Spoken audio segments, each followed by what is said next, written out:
Hey everybody, happy Kentucky Oaks Eve. Just got back to the hotel, Christina and I, from a really great time. The West Point cocktail party slash, I guess, quasi dinner was really a great time. Great day here with the Lanes End tour this morning on the backside with the Derby and Oaks horses, partners, the whole shebang. Going to Lanes End, they rolled out the red carpet for West Point. Had a geez, I think over 50 partners up there, which was great, and getting to see Flightline, and then of course the real capper was dinner and drinks and a lot of laughs and just a great time in downtown Louisville. So great job by Danielle Austin and Nancy Delasse for throwing that together. And we set our sights not only on the third period of the Florida Panthers Toronto Maple Leafs game, go Panthers, but of course on the Kentucky Oaks tomorrow afternoon at Churchill Downs. My Derby podcast, which I posted earlier today, rung in at around 30 minutes or so. This is going to be a lot shorter. Still a competitive race, the Kentucky Oaks, but as I question some of the shorter priced horses, including Forte in the Derby, in the Kentucky Derby, I just don't have the same kind of vibe with Wet Paint, who I think is 2-1 on the morning line. Regardless, she's a clear favorite in the program at Churchill, and she should be. It's hard. I mean, watching her three races capped by that blowout win in the fantasy at Oaklawn, and her sweeping the trio of three-year-old filly races. I mean, this is a serious horse for trainer Brad Cox. And what strikes me, and I like her obviously for the win tomorrow, even though she's going to be favored in the Oaks, it's pretty incredible for a filly that started her career on the grass at Kentucky Downs. If you could go back in time, you probably would have bet your life savings at 6-5 with her winning at Horseshoe Indy second out.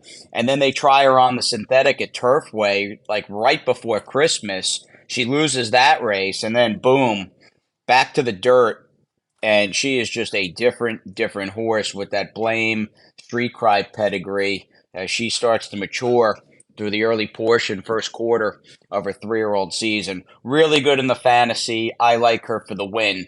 Looking around, got a couple of other ideas in terms of horses I'll be looking for, and one of which is Affirmative Lady.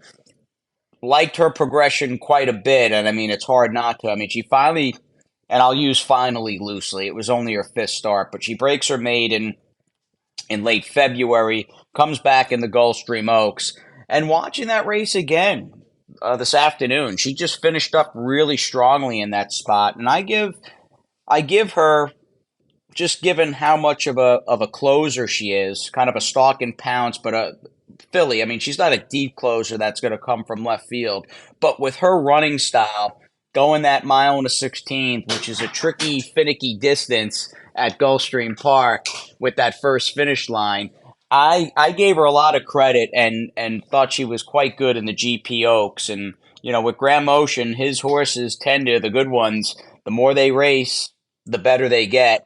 And I'd like to think Affirmative Lady, despite the bad post with Johnny V, is going to fire her best race. Speaking of post, Julia Shining, if she does get in, and she's going to need obviously a couple of defections to move into the body of the field, is a filly I've liked quite a bit, like most people, with that monster Stone Street pedigree since her Demoiselle victory, and do think she'll move up here, going a mile and a furlong in the Kentucky Oaks. I got to tell you, I felt before really looking at the past performances like Wet Paint was going to be my filly again. I was pretty enamored watching her, specifically that fantasy win last time out. And truth be told, and I felt this way last fall when we were at the Breeders' Cup, like the 2-year-old fillies that ran in the juvenile fillies, and I was a big chocolate gelato fan.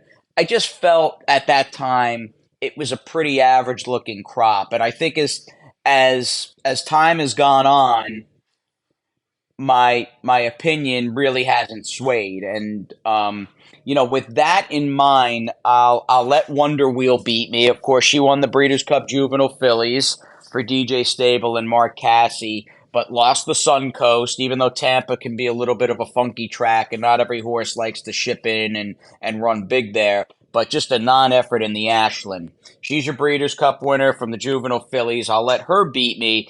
And again, having the opinion that the better 2-year-old fillies, or what's left of them, the ones that showed up here, I didn't think a whole heck of a lot last fall. South Lawn, and I guess for that matter, the horses coming out of the Fairgrounds Oaks, on paper, this is a filly that really, really interested me until watching that race. And again, I get, race watching and trips and stuff like that. It can be very subjective because on the surface, aesthetically speaking, I mean, how could you argue with how good she's been in her last two starts at Fairgrounds for Norm Cassie with really excellent speed figures? Watching that race, though, it just looked in the Fairgrounds Oaks like nobody showed up in that race. And maybe it's a bad take. Maybe it is. I don't know. But watching it, it just looked like an ugly race where nobody was finishing outside of South Lawn. So, again, on paper, I was like, oh, this could be a horse that could really give Wet Pain a run for her money. Watching that, I was less enamored with the crew coming out of the Fairgrounds Oaks. Gambling Girl for Rapoli Stable was really surprised. Maybe not only that she ran as well as she did in the Gazelle last time, but that Promiser America pulled off the upset. I did not think that was a very good field in the Gazelle. So I'm going to just go with Wet Paint here for Godolphin and Brad Cox, and I'll take her as the favorite. The main danger in my book being Affirmative Lady towards the outside. Why don't we fast forward? And again, being honest, like I always try to be, I didn't have any like earth-shattering opinion on Vahva's race bright and early at 11 a.m. Really looking forward to getting inside Churchill Downs and going to the paddock for this one to start the weekend for West Point. And we own her with a whole bunch of outfits, including trainer Cherie DeVoe, who's calling the shots here with this Gunrunner filly. She's solid. And again, being candid, I think she is clearly the best chance on paper for West Point as far as getting a W this weekend between Oaks Day and Derby Day. Big effort, tough beat last time out. Big Vahva fan. Still am dreaming about her targeting the Prioress in the test in Saratoga over the summer. But the field's good. I mean, I have no issue at all with Chad's filly in here, the Speightstown filly, the number 9 undervalued asset. Good effort behind Red Carpet Ready. Just got fried in that wickedly fast pace set by Dorth Vader and Red Carpet Ready last time out in Devona Dale. Maybe a mile's a little too far for her as well. So she's cutting back a little bit in distance to 6.5 furlongs.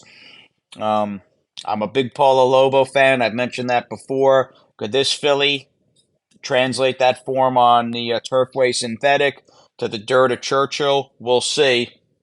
But a good spot for Vahva. You've got Norman here, who's got South Lawn in the Oaks.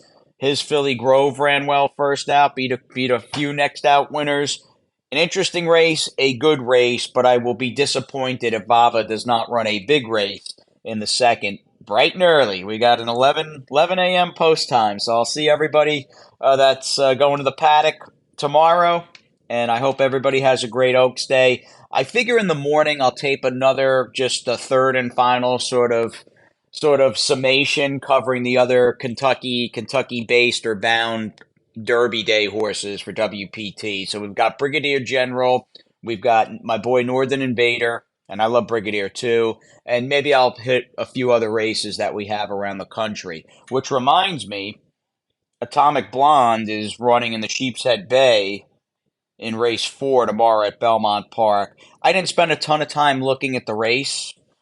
This might not be a race anyone's going to spend a ton of time looking at. It is a very good field and a very big test naturally for Atomic Blonde, who was thrilled to have her in the stable, especially after she had run so well behind two very classy fillies in the Orchid on Florida Derby Day. But Amazing Grace is back, who just rolled by and had Obviously, her claim to fame before she sold for nearly $1 million was right around. It was like 800,000 euros, give or take, in the same sale we bought Atomic Blonde with Christoph. I mean, she had that close third behind a Breeders' Cup Turf winner in Rebels Romance. And then you've got the Chad Army. You've got Higher Truth, Virginia Joy, and he's also got My Lady. So it's the two Christophs against the three Chads. But good luck to Atomic Blonde. Even if she doesn't win tomorrow afternoon at Belmont, want to see another forward move out of her. Thrilled to have her in the stable. Big fan of hers. And again, I'm going to sign off for the night. Hope everybody has a great Oaks Day and a great weekend. And I'll see you soon on one of my